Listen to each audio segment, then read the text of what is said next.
అధ్యక్ష, వేదికపై ఉన్నటువంటి పెద్దలు, వేదిక ముందుతున్నటువంటి కామెంట్స్ అందరికీ కూడా ఉద్యమ వందనాలు. మిత్రులారా, అరుణోదయ 50 సంవత్సరాల వసంతాలు పూర్తి చేస్తున్నటువంటి సందర్భంలో మనమందరం కూడా ఏవైతే 50 సంవత్సరాలు పూర్తి చేసినటువంటి ఆ త్యాగధనులను స్మరిస్తూ ఆ అరుణోదయాన్ని 50 సంవత్సరాల వరకు తీసుకొచ్చినటువంటి కార్యకర్తలు వాళ్ళందరికీ కూడా ప్రత్యేక ఉద్యమాభివందనాలు. ఇవాళ సంస్కృతులు, సాంప్రదాయాలు ఏదైతే ఇవాళ సామాన్య ప్రజల్లో ఉన్నటువంటి భావాలను ఇవాళ భారతదేశంలో ఉన్నటువంటి పరిపాలకులు ఈ భావానికి సంబంధించినటువంటి సంస్కృతుల మీద అతను దాడి చేయడం అనేది ఇది మొదలవుతుంది. కాబట్టి ఇన్ని రోజులు అరుణోదయ, సాంస్కృతిక సమైక్య, PDSU, POW ఈ 3 సంస్థలు కూడా ఎంతో త్యాగాలతో వాళ్ళు నిర్మించినటువంటి ఈ సంస్థను ఇప్పటి వరకు తీసుకొచ్చినటువంటి కామ్రేడ్స్కు ప్రత్యేక ధన్యవాదాలు.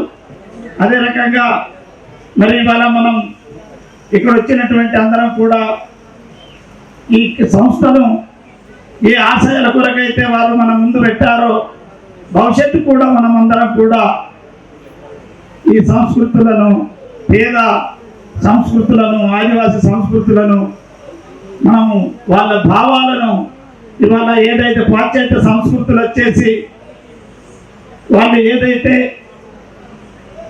ఈ సంస్కృతుల మీద దాడులు చేస్తూ పాడేవాళ్ళు, చెప్పేవాళ్ళు, కథలు చెప్పేటువంటి, భావాలు చెప్పేటువంటి వారిని గొంతులు నమ్ముతూ వారి యొక్క గొంతులు నాటుతున్నటువంటి క్రమంలో ఇవాళ మనం అందరం కూడా బాధ్యతయుతంగా ఈ భవిష్యత్తులో ఈ అరుణోదయ సాంస్కృతిక సమైక్యను మనం అందరం కూడా బాధ్యతయుతంగా మనం ముందుకు తీసుకెళ్లాల్సినటువంటి బాధ్యత మనందరిపైన ఉంది. ఎందుకంటే ఇవాళ ఆదివాసి ప్రాంతాల్లో ఉన్నటువంటి సంస్కృతులు కావచ్చు, గ్రామీణ పేద ప్రజల్లో ఉన్నటువంటి సంస్కృతులు కావచ్చు, లేదా వాళ్ళ భావాలు ప్రకటించేటువంటి భావ స్వేచ్ఛలు కావచ్చు, వాటి అన్నింటినీ కూడా ఇవాళ ధ్వంసం చేసి ఇవాళ పెట్టుబడిదారులు, దోపిడీదారులు ఒక వ్యాపారంగా వస్తున్నటువంటి ఈ క్రమంలో మనమందరం కూడా చైతన్యం కావాల్సినటువంటి అవసరం ఉంది. ఇవాళ మన సంస్కృతులు మాయమైపోతున్నాయి. గ్రామీణ ప్రజల మధ్య మనం చెప్పేటువంటి భావాలు కూడా మాయమవుతున్నటువంటి సందర్భం. కాబట్టి ఇక్కడ మనం మాట్లాడుతున్నటువంటి వ్యక్తులు కావచ్చు, మరి మనమందరం కూడా కార్యకర్తలు వచ్చేసినటువంటి మనమందరం కూడా మన బాధ్యతయుతంగా మన కుటుంబాల నుండి, మన ప్రాంతాల నుండి మనమే కాపాడాల్సినటువంటి అవసరం ఉంది. మా కుటుంబాల నుంచే తీసుకురావాల్సినటువంటి అవసరం ఎంతైనా ఉంది.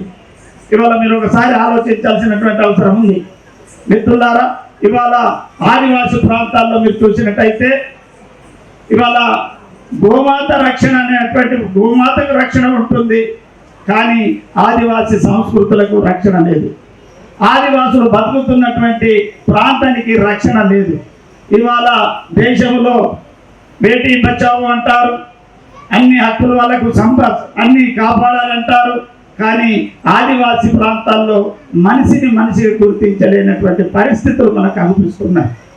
ఇవాళ ఒక చెట్టుకు రక్షణ ఉంటుంది, అక్కడ ఉన్నటువంటి పుట్టకు రక్షణ ఉంటుంది, కానీ అక్కడ జీవిస్తున్నటువంటి ఆదివాసులు వాళ్ళ పూర్వ సంస్కృతులు, ఆ సంస్కృతులు ఏమంటే ఆ పూర్వ సంస్కృతులు కూడా ప్రకృతి సంస్కృతులు, ప్రకృతిని కాపాడుతూ వాళ్ళ ప్రకృతిలో స్వేచ్ఛగా జీవిస్తున్నటువంటి ఆదివాసులను ఇవాళ మిత్రులు చాలా మంది చెప్పడం జరిగింది.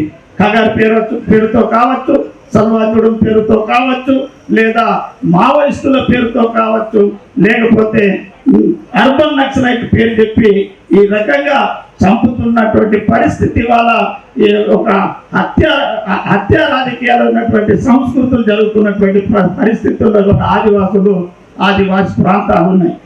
కాబట్టి ఇవాళ అరుణోదయ సంస్కృతి సమైక్య చాలా రోజుల నుంచి కూడా ఆదివాసుల గురించి పంచే పాటలు పాడారు.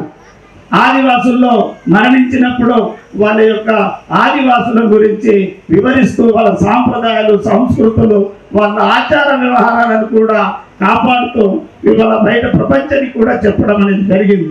కాబట్టి ఈ రకంగా మన సంస్కృతులను కాపాడుతూ ఆదివాసి ప్రాంతాల సంస్కృతులు, మైదాన పేద ప్రజల సంస్కృతులు, ఈ దోపిడీ చేస్తున్నటువంటి సంస్కృతులందరినీ కూడా ఈ దోపిడీ విధానాన్ని ఖండిస్తూ ఈ దోపిడీ చేస్తున్నటువంటి వారి వ్యతిరేకంగా ఈ అరుణోదయ చేసేటువంటి నూతన చైతన్యం సంబంధించినటువంటి చైతన్యపరుస్తూ మనమందరం కూడా ముందుకెళ్ళాలి.